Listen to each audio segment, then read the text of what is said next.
Hey guys, you're in a nutshell with me, Ina. Nako, very interesting story itong aking i-share for this episode. Definitely, I think this would be worrisome for the international student community, lalo na, no? Curiously, alam nyo, as of publishing, nakikita ko pa lang to, monitor ko pa lang po ang storyang ito sa mga news companies based in India. Okay, I tried searching if nabalita na rin po ito ng Canadian news companies. So far, wala pa po akong nakikita. Ewan ko lang, baka talagang mahina na rin ang aking research skills ngayon. If you have monitored this story in Canadian news companies, please put a link down there sa comment section para makita ko. So I know how this story is being presented here. Again, so far, this story has been reported sa mga India-based news outfits. Nako, sabi ko nga, no, medyo nakaka-worry to, I'm sure, for international students. Nakita niyo naman yung caption, di ba? Indian students in panic mode. Nako, bakit sila nagpapanik, ano? Kung ako rin naman talaga ang nakakaranas nitong ikukwento ko sa inyo, ako rin, malamang, in a state of, slight panic. I'd be very anxious and definitely, I might lose sleep worrying about my future in Canada. Kung ito po, kung kabilang ako sa kanila na kini-question ngayon ng IRCC. Anong kini-question ba? Anyway, nakaka-worry nga naman dahil according to reports, papakita ko sa inyo, ito yung report na medyo kumakalat the past 2 days. Okay, this is from, saan nga ba ito? Okay, The Times of India. Okay, tignan nyo yung headline. Indian students in Canada in panic after Ottawa seeks documents afresh. Posted December 15, 2024. Sabi dito, ang IRCC, okay, yan po yung immigration dito sa Canada. Pasensya na kayo guys, ang daming ads ng website na to, no? At susubukan kong tanggalin na lang. But anyway, IRCC has been asking Indian students in Canada to resubmit, pinapag-submit sila ulit ng ilang mga documents pertaining to their status here. Okay? Sparking anxiety. Yan ang sabi dito. The move follows stricter financial requirements and potential enrollment caps impacting students even with valid long-term visas.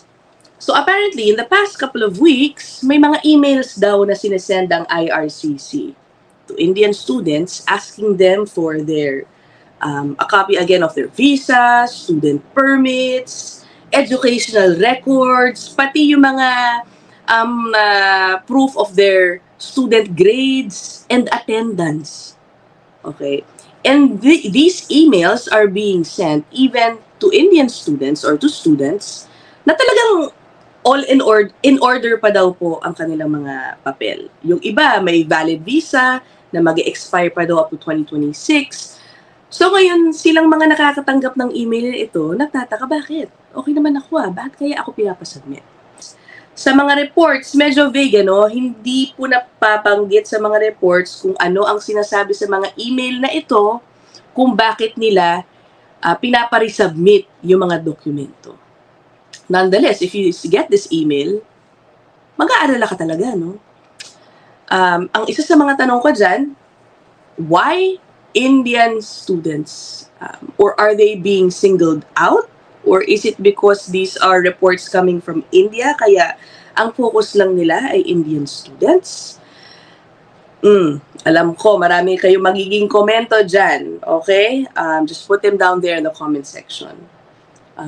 Ayun na nga, no? I feel naman, if talaga nga Indian students ang tinutukoy lang nito, again, bakit? I worry for some of them who are here, just doing their own thing, following the rules, and again, naapektuhan po siguro sa mga kalokohan ng ilan po sa kanila. This is really the sad part of one of the saddest parts of the abuses being made dito sa immigration system ng Canada. Di naman po natin pwede lahatin ng iisang lahi lang, generalize all of them, kumbaga. While some of them may be involved in mga, mga kalokohan, yun na lang sabihin natin. Siyempre, sana hindi naman po madamay ang iba na wala namang ginagawang masama. Yung iba na mga following the rules naman. So anyway, I guess that's one question, that I have for IRCC. Kung ang intention ng IRCC ngayon to look into possible fraudulent claims or fraudulent representation or rather misrepresentation that may be happening from some Indian students. Sana maging maganda ang proseso nila sa pagsisift kung sino ba talaga ang merong masamang intensyon at sino talaga ang okay naman. 'Di ba? Okay, sige, let's read more dito po sa report na ito. No? Ayan. O, tignan niyo ito. Meron silang kino-quote dito na isang international student. Ang sabi niya, okay, I was a bit shocked when I received the email. My visa is valid until 2026, yet I was asked to submit all my documents again. Sabi po yan ng isang postgraduate student studying in Surrey, British Columbia. Ang sabi dito, they even want proof of attendance, marks, where we are working part-time, etc. O, di ba? Pati mga information tungkol kung saan sila nagtatrabaho. Ang sabi ng report, last week daw po, a similar surge in emails. Such emails were reported among students from Punjab. Okay, isa po yung bahagi ng India.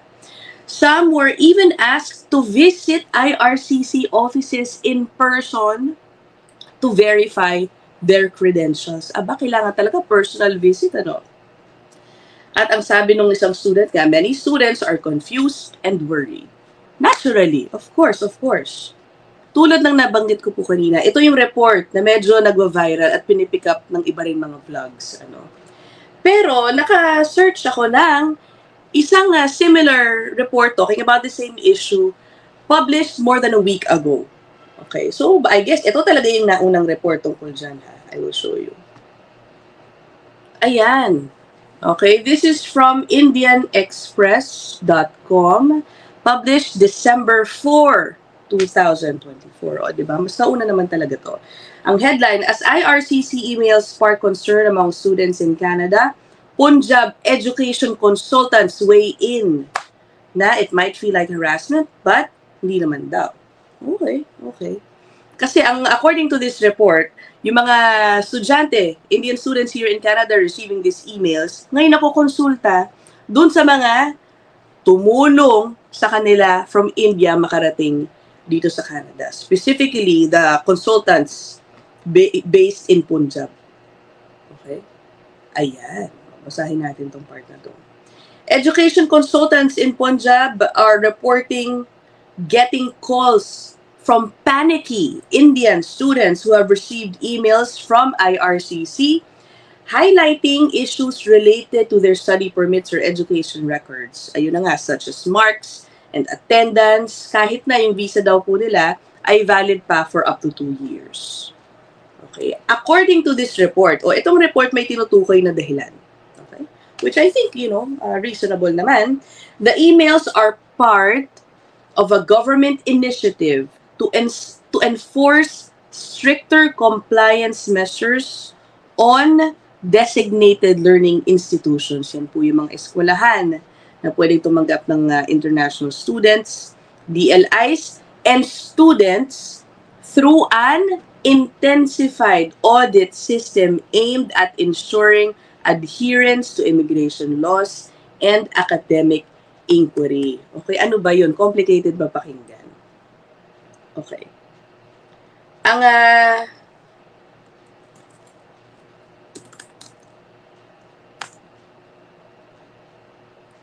yan. Ito daw, complicate. Kung medyo naguguluhan kayo dun, ito po ang mas klarong explanation.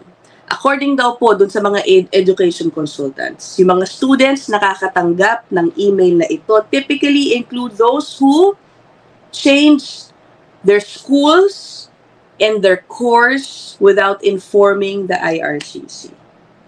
Okay? Kasi kapag ginawa daw nyo po yun, dapat i-report nyo sa IRCC.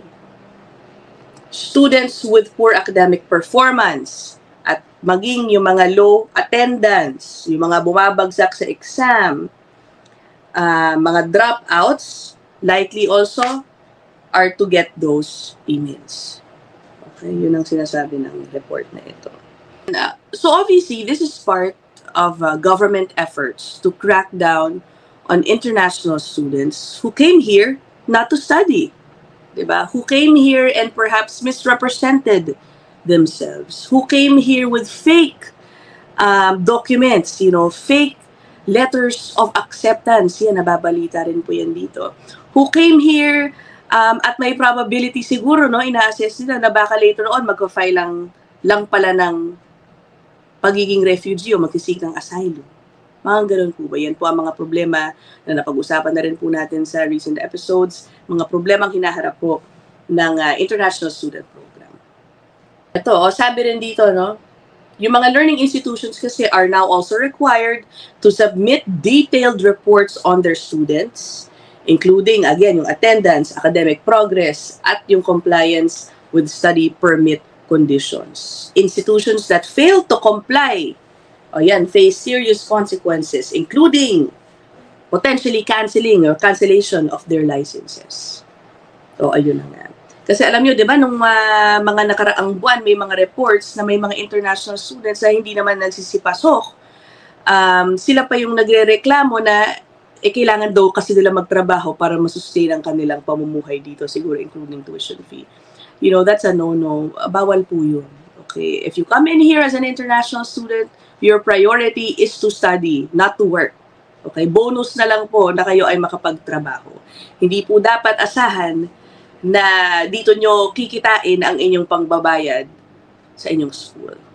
Sadly, there have been numerous reports of, education consultants o yung mga immigration consultants daw po and others unscrupulous individuals in India na talagang taking part of these scams, luring mga hopefuls in India na desperado makaalis po siguro ng kanilang bansa, makapunta ng isang first world country, ayun, pinapangakuan ng kung ano-ano. At ayun na nga, pagdating dito, sila po ang nahihirapan.